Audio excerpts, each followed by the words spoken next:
This is a story that was told to me by an old miner who worked at a mine on Humble Creek. It's not your ordinary lost gold mine story. This story is about a mine that had gold, but then some of the gold went missing.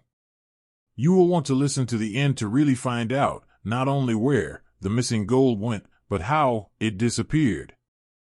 This mine was an alluvial mine up in the remote parts of Alaska and a long ways from any kind of town. They only worked in the long days of summer, and then in the winter, this mine would shut down. Of course, being in the early 1950s, the economy was booming in the South, and it was hard to get help to work at these mines, so the mine owners had to pay big dollars to attract help. However, the work was hard and the days were long, and many men couldn't take the hard, long hours of working 12 hours a day, 7 days a week, and so some men would quit. Hiring new people was difficult because you had no way of letting anyone know you were hiring, other than a miner telling his neighboring miner he was short of help, and hopefully the word would get out.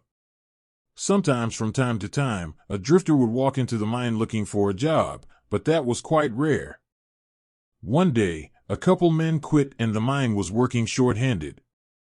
The boss didn't know what he was going to do, when lo and behold, an older man by the name of Mike drove into camp in an old beat-up pickup truck, looking for work. Of course, the boss hired him on the spot, and after introducing him to the rest of the crew and getting him a room in the camp shack, he was put to work.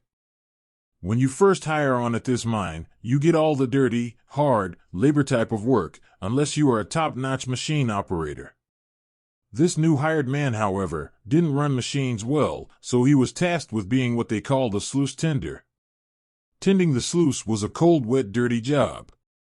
You had to make sure that all the gravel that the machine operator was dumping into the sluice box didn't plug up. When it did, you had to try to unplug the jammed up rock and muck with a bar or shovel. Now, anyone who has been around a sluice plant knows that the ground around it is always wet and muddy from all the water being used. Because this new man was tall and lanky, when he was tending the sluice, he would be covered in wet muck. With big gum boots on, you would see him slipping and sliding around, trying to manhandle his crowbar and shovel.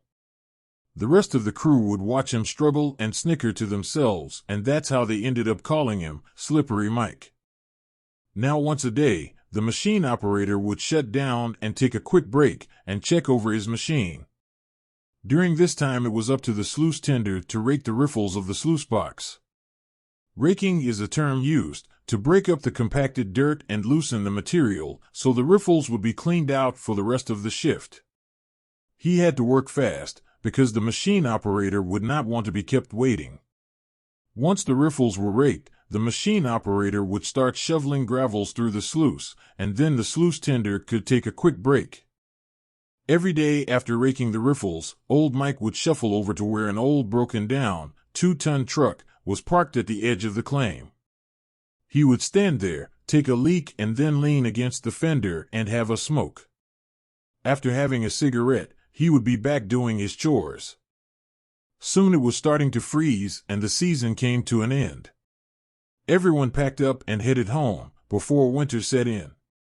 The next spring, everyone came back for another summer of work at the mine, but Slippery Mike never came back. No one thought anything about it, because there was always men coming and going. One day the generator quit running and the mechanic noticed that the vibration of the engine had caused a crack in the fuel tank. There was no time to fix it, so the boss told the mechanic to just go out to that old 2-ton truck and take the fuel tank off it. The mechanic returned, stating that the fuel tank was missing. "That's strange," said the boss. "I wonder what happened to it." That's when it all came into play. You see, old Slippery Mike would walk over to this old truck every day and have a smoke right after he had raked the riffles on the sluice plant. While he stood there having a leak, he opened the gas cap and threw a few nuggets in. Sometime during the winter, when he knew no one would be at the mine site, he returned and removed the gas tank from the old 2-ton truck. Old Slippery Mike. He was slippery in more ways than one. Old Mike got himself a summer's pay and a Christmas bonus.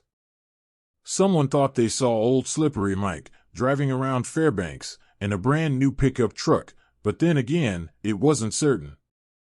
I hope you enjoyed this short story about Slippery Mike and the missing gold. Please like, share, and subscribe so we can continue to bring you more old lost mine stories.